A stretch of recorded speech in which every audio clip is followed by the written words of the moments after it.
Guys, welcome back to another episode. Got me a regular PlayStation on this side versus the slim version that just came out a couple of months ago. Finally got it in and finally able to take a look at it and see how really what the difference is between the two. And when I first unboxed the slim, I thought it was just the same size as the regular one, but after putting it together side by side, as you can see right here,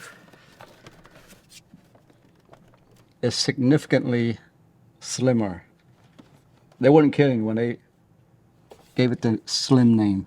It's very small compared to the original PlayStation. They did this on the PlayStation 2 as well, so not surprised by the way they go by this. They usually release, their best software, and then they go and they dump it down to where they can remove a bunch of needless stuff, Yeah, that's what the Slim is right now, 2024. Looks beautiful. Let's go through some of the difference that I noticed already after taking a look at this. So first off, the Slim does not come with a base like this. You see this, the regular version comes with this base where you can stand the PlayStation up. Now, partly the reason why is they don't need it, because if you look at the base right here, it's pretty big already. And it's pretty sturdy when it stands on its own. With the original, you need this base in order for it to kind of stand, or else it's really easy to knock over. Even with the base, it can be knocked over pretty easily. In terms of ports and things like that, they've upgraded. I guess I can say upgraded because on the original, they have a USB-A and also USB-C in the front, right? In the front right here, you can see that it's two USB-C. And if you know your USB, you know that USB-C is the faster port. It's a newer standard. And basically what that does is that you usually charge your PlayStation controller, right? And USB-C is going to charge it a lot faster. That's the reason why on the Slim it comes with a USB-C to USB-C cord rather than a USB-A cord on the original. And so that's the upgrade that you're going to get right there. In the back, there's no differences at all that I noticed. The back, there's still two USB-A port, which is USB 3.0, a LAN. Obviously, you need that, especially for remote play and things like that. And then HDMI. Same thing on the original. Two USB-A, LAN, HDMI. Yeah, so they haven't changed much at all. All the vent is still there to vent out when you're playing this thing on 4K 120, but they've just pretty much cut it all down to just the bare bone that they need. The design got a little update. You see this little slash on the sides right here, and it's pretty genius of them to do that, because you can actually remove this portion of it right here. So if you look online, you can see that you can buy the digital version and then just attach a disc to it. That's all you have to do. You no longer have to pick, well, I guess you still can, but you no longer have to pick a digital version on the original and then go, oh man, I should have just picked the disc version, right? Well, you don't have to do that anymore. You can just pick the digital version and then later on buy an add-on, a disc add-on for your PlayStation 5. So I thought that was pretty cool that they've done that. In terms of aesthetic, honestly, this right here, comes out even more now. I noticed. On the original, it comes out a little bit, but now it's like a butterfly right here. And you can see that the vent is like fully open right here. Versus on the older one, I don't know, it looks more futuristic, I guess.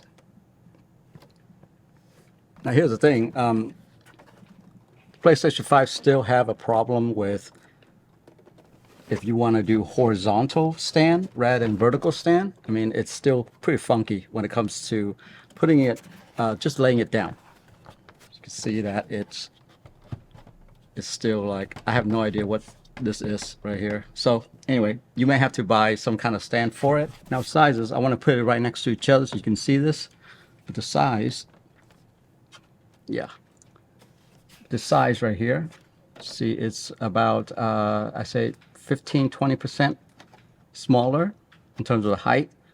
So it's great if you have like a small gaming cabinet or something like that. You want to put this thing in, you can probably stand this up in your gaming cabinet.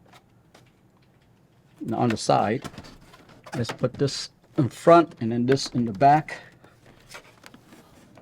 On the side,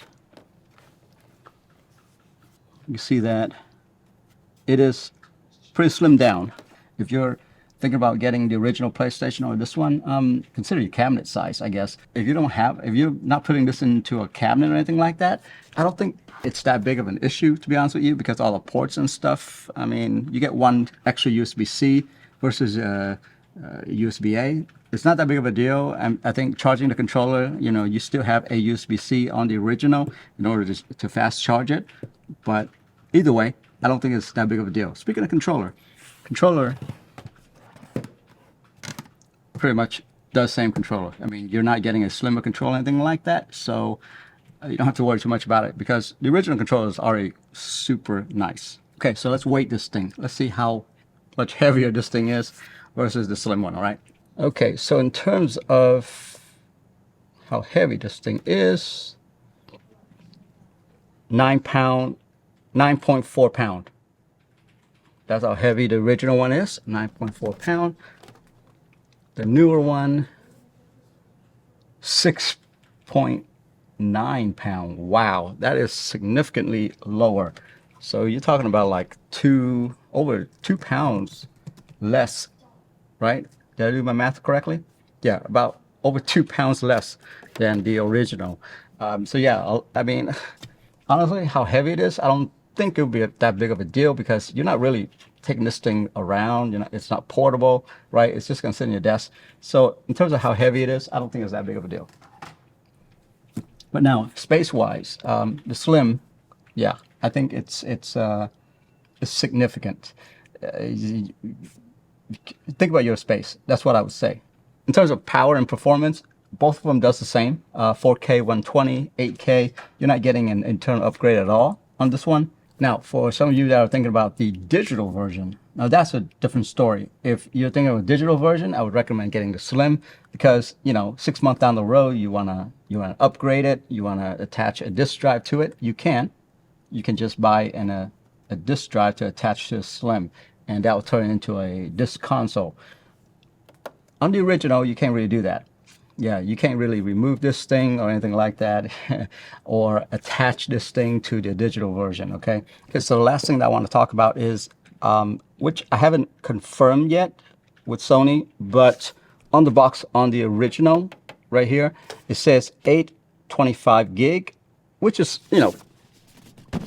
if you're a PC guy and you've ever installed a hard drive, anything like that, and usually when they say 1 terabyte, you're only getting about a fraction of that 1 terabyte, right? Which on the box here it says 825, but on the slim version it actually says 1 terabyte right here. So they didn't massage the numbers and anything like that. You're actually getting 1 terabyte out of here. So according to the box, at least, you're getting a full 1 terabyte on here. Haven't confirmed that yet, but I'll get back with you guys on that. Probably through like a short or something like that. But yeah, it says 1 terabyte on here instead of 825 on the original box. Not sure if that makes a big difference to you, but to me, that's like a whole game that I can install right there, right? Anyway, guys, doesn't matter which one that you get. I think if you're looking at this, PlayStation 5 is one of the best console out there right now. Yeah, just make sure you have a good TV that does like 120 because you're gonna love the free refresh rate. That, to me, that's gonna be phenomenal. We're playing something on a 120 hertz refresh rate versus like 60 hertz. It's a totally different experience. All right. Anyway, have a good one. Bye-bye.